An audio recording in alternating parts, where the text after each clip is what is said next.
I'm Dr. Olivia Rose. Let's talk about inflammation. Inflammation is a natural part of the body's immune response. It helps to stimulate healing when there's an infection or wound. However, not all inflammatory responses are good.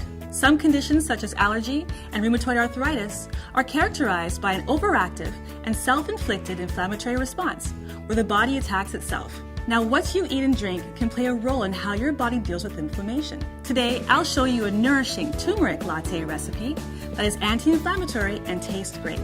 Turmeric contains curcumin, a plant chemical that may help reduce the pain and swelling associated with arthritis.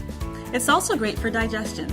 So for this recipe, you'll need 1 teaspoon of turmeric, a half a teaspoon of ground cinnamon, a pinch of black pepper, 2 cups of unsweetened coconut milk or other nut milk, a tablespoon of raw honey, and a small stainless steel pot, whisk, and a cup to enjoy. Place all the ingredients in the pot over medium heat.